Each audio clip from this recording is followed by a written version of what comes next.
let's take some time to talk about title rules, specifically the MLA standards for titles and how they're going to look in your writing. First, let's figure out what's the error. Here in a student paper, we've come across this title that is supposed to be an article or an essay, but is written in italics, so it gets confusing. This other one has written The Great Gatsby in quotation marks as if it's something different. So this does not represent the fact that it's a novel. Here, this student has written this article title. This person has said that it's an article, has written it using both quotation marks and with italics, and that is never ever going to be the case when it comes to MLA standards. You're going to do one or the other. Please note that the capitalization also is incorrect and does not follow the MLA standards. So why does this matter? It seems like a really nitpicky thing. Essentially, Jennifer Gunner has articulated this well. She says these italics and quotation marks are used to set the title apart from the text surrounding it. For example, if we're writing the sentence that explained "I read the Cat in the Hat," it wouldn't necessarily be clear what the title was or even that there was a title at all. So here we're thinking about how am I making things as clear as possible to my audience who only has the words on the page to figure things out. Here we know, because we know this book, we know where the title starts and ends, but sometimes it's going to be less familiar and it might blend very much into the rest of your text. So setting the typeface apart somehow is going to make things much more clearer. Also, it's a matter of consistency. Knowing and following the standard rules that everybody else is following means that you are paying attention to detail, you're paying attention to expectation, and it shows that you care, and it allows you to communicate more clearly to your audience. In the MLA, which is the one that we are using, they use the most common rules. So even if you end up switching in college to APA or Chicago, the title rules are almost identical. So don't worry, this isn't one that you should have to really relearn. If you're going to be a professional writer, you're going to have to think about it depending on who exactly your publisher is at any moment. So, but at that point, you will care enough to do it. General guidelines. How do we decide what happens to this title? Your first option is quotation marks. This is only for shorter works that are parts of larger works. Think about the fact that these are short little pieces. You would tick tick in order to make them. So they're short pieces of punctuation, therefore shorter works. So that would be short stories, poems, articles and essays, songs. There's a ton of things, and there's a lot of things that aren't on this very, very basic list that you will find a relatively exhaustive list on Canvas for this course if you want to do that. Otherwise, Google can also help you a lot. Italics, notice that this is like it bends it over and it's long. So think about italics being for longer works that stand alone or contain shorter works. I always think about this like, is this something that you would pay for on its own? Because you wouldn't buy a short story, you would instead buy a magazine or a subscription to a website that has a whole bunch of poems on it. Or something like that, rather than the thing itself. Just like, so a movie would fall in here, I would pay for that. Just like, this doesn't quite work anymore because now I might buy just a song. But back in the olden days, we would only buy albums and we would get those songs on the album. So the longer things, so that's magazines and newspapers, websites, novels and books, albums, movies, etc., plays. Please note, this is very important. Italics only work when you are typing and printing or typing onto a screen. If you are handwriting, you might think that you can italicize something, but that is not the standard, and you may not do that. It is not going to communicate clearly to your audience. Instead, you are going to underline.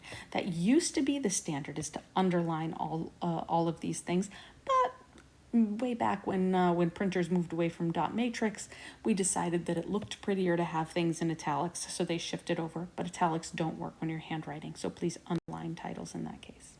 There are some exceptions, some things that you might think are titles and seem like titles that you're not going to either put in quotation marks or in italics.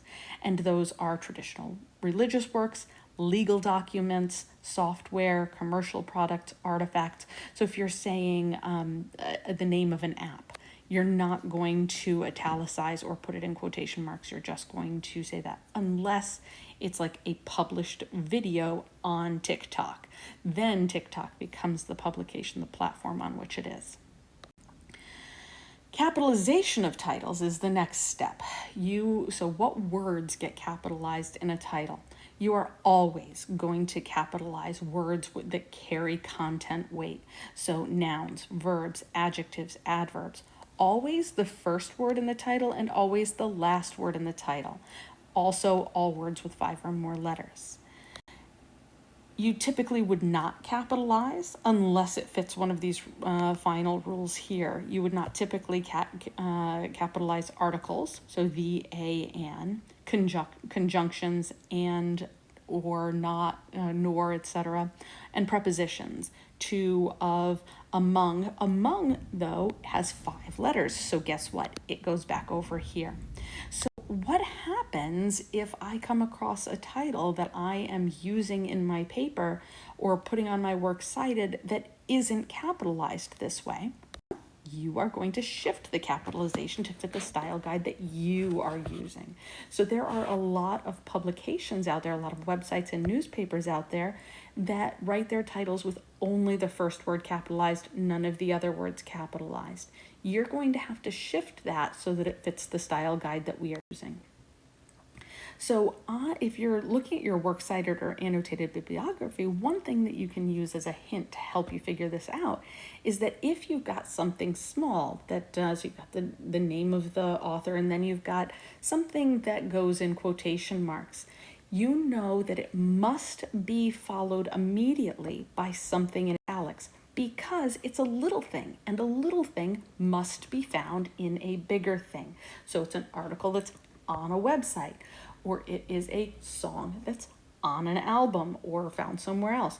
So it's always going to be italics following the thing in quotation marks on your works cited or annotated bibliography. Let's take a look at some examples. Here's a good one for discussion of an article where we have the newspaper or website, which is where the article is found. So it's the big thing, so it's italicized. And then the actual title of the article itself, which is the smaller thing that you find on this other bigger thing, is in quotation marks.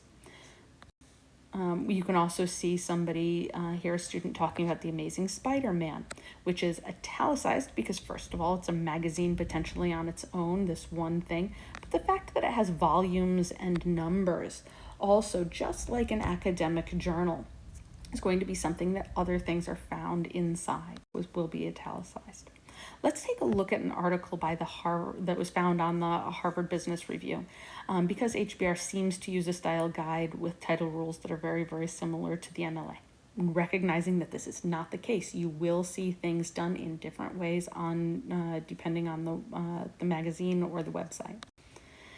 So here they were talking about The Office, which is a TV show.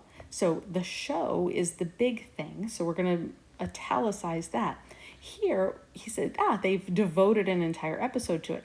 If this episode has a name, which some television shows do, and they referred to it, that would be in quotation marks if they included that title. Here, Fortune is italicized because the magazine Fortune publishes the Fortune 500 list. So we have to italicize Fortune there.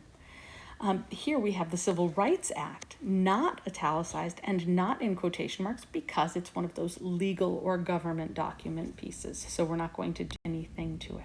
So how do you find and edit for these things? The first thing you have to do is actually find the titles, and that might be hard if you haven't identified them as titles as you went along, if you've just kind of thrown in the words. So one of the things that I would suggest is thinking about what source material you're using. Are you writing about a particular book, or are you writing about a particular article or short story, in which case you can actually Command F and search specifically for that.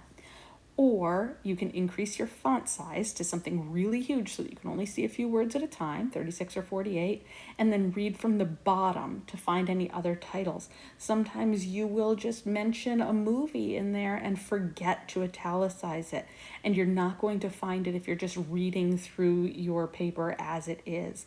By isolating it and reading from the bottom to the top, you will notice a lot more things there. So after you do that, identify the type of title. Is it a small thing that's found inside a big thing, or is it a big or standalone thing? And then apply that rule. Then really ideally you'll want to avoid it altogether so that you don't have to find those, because they're actually really hard to find. So the first thing that you need to do is know what the expectation is. So I will tell you that at Lake Highland, the standard is MLA unless your teacher specifies a different way to do something. That is an institutional thing that they've decided on. Most of the colleges that you'll go to will be the same, is that they will have said that, all of this college is going to use the MLA or the APA, and you'll be like, okay, cool, now I know the expectations. But you might also have a specific professor who wants it some other way, in which case that's what you'll do. You should practice, evaluating types of titles and thinking about them every single time so that you get better at it. But please know that there's no shame in Googling, or specifically for this class, you should be using the Canvas resources. There's a beautiful list that lists all of them in there. But look it up, figure out what the right thing is to do. And then most importantly is try to do it as you write so that something doesn't get lost in the mix there, because they are particularly hard to edit for. But then do all of those editing steps as a safeguard.